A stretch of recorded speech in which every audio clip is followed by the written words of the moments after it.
La transition de l'hydraulique à l'électrique d'Atlas nous a offert un point de départ intéressant.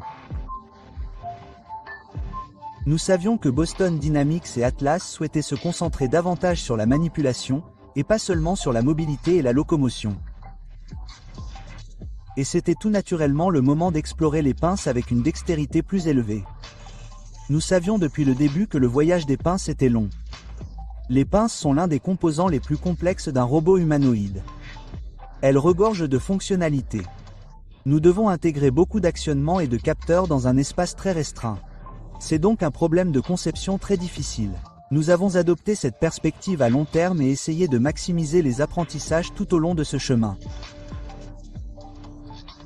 GR1 est une pince, la première de ce que nous appelons la gamme GR, où nous cherchions essentiellement à construire quelque chose qui possède les capacités les plus fondamentales et, d'une certaine manière, les plus minimalistes d'une main humaine. GR1 nous a permis d'apprendre énormément de choses sur ce que signifie monter une pince sur un robot humanoïde qui fonctionne bien la plupart du temps, mais qui tombe parfois et inévitablement de temps en temps sur la pince. Nous voulions donc déterminer quel était le meilleur moyen de construire une pince capable de résister à ce type de défaillance, ce qui est très important pour notre chemin de développement, à savoir pouvoir construire des pinces robustes et fiables. Voici notre pince de deuxième génération. Elle possède 7 degrés de liberté. Nous avons 7 actionneurs différents à l'intérieur. 2 pour chacun des 3 doigts, puis 1 pour cette articulation du pouce. Nous avons des capteurs tactiles au bout des doigts et des caméras ici dans la paume. L'ensemble du module est autonome avec tous les actionneurs à l'intérieur, et il est très facile à mettre en place et à retirer du robot. Et c'était une itération de notre pince de première génération qui avait 3 doigts similaires, mais sans pouce. Ils sont tous dans la même ligne. La distinction la plus importante entre GR2 et GR1 est peut-être l'ajout d'un pouce, un pouce opposable. Cela élargit vraiment le type de préhension qu'il nous permet de faire. Cela augmente vraiment la flexibilité des objets que nous pouvons saisir avec lui. Et en fait, au cours de la dernière année environ, nous avons réalisé que nous pouvions saisir presque tout ce que nous lui lançons.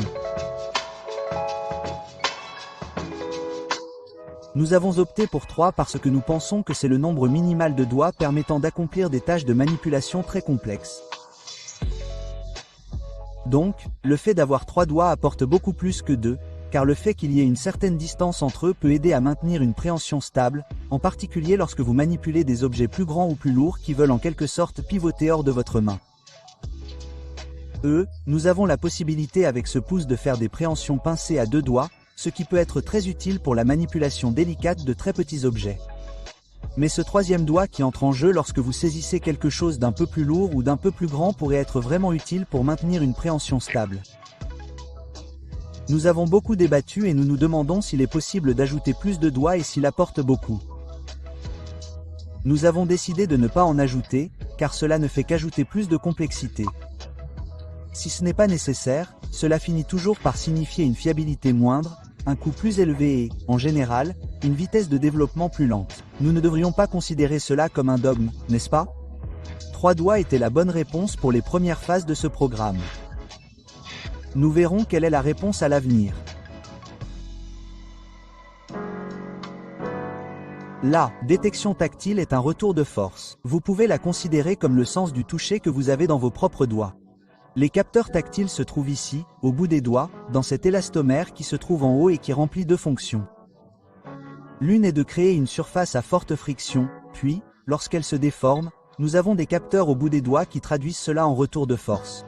En ayant ce sens du toucher au bout des doigts, vous pouvez appliquer des forces très douces à quelque chose. Si vous manipulez un objet fragile, vous devriez peut-être le manipuler avec précaution. Vous pouvez également détecter si vous avez fait tomber quelque chose. Donc, si vous ne le vouliez pas, mais que l'objet vous est tombé des mains, ces capteurs tactiles peuvent vous donner un retour d'information pour comprendre ce qui se passe. L'objectif est d'appliquer le moins de force possible, tout en maintenant une prise stable. C'est très similaire à lorsque vous ramassez quelque chose. Vous ne voulez pas écraser l'objet, mais vous voulez vous assurer qu'il reste dans votre main. Il ne vous échappe pas. Une prise trop légère pourrait vous échapper, tandis qu'une prise trop forte pourrait l'endommager.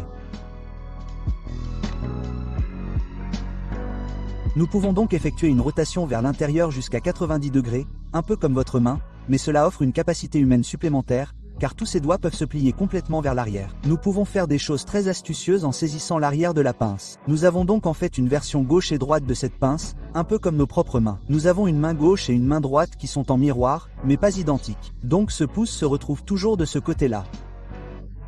Atlas prévoit généralement le chemin le plus optimal pour accomplir la tâche qu'il essaie de faire. Donc, si se tenir dans une certaine position et tendre la main gauche permet une prise plus stable ou vous permet d'éviter des objets dans l'environnement, c'est généralement la voie qu'il choisira.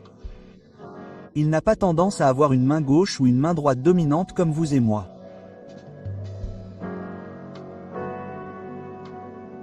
Nous posons un nouveau jalon dans la direction de la dextérité.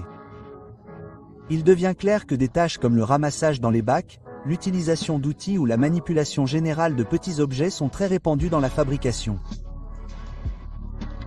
Il est intéressant de noter que toutes ces choses nous poussent, pas nécessairement par conception, mais en quelque sorte naturellement et organiquement, vers des conceptions plus anthropomorphiques du grir.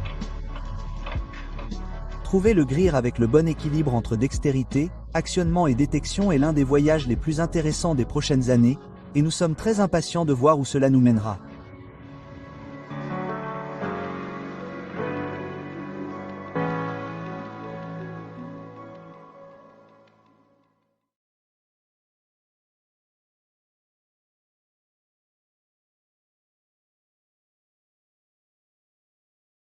Nous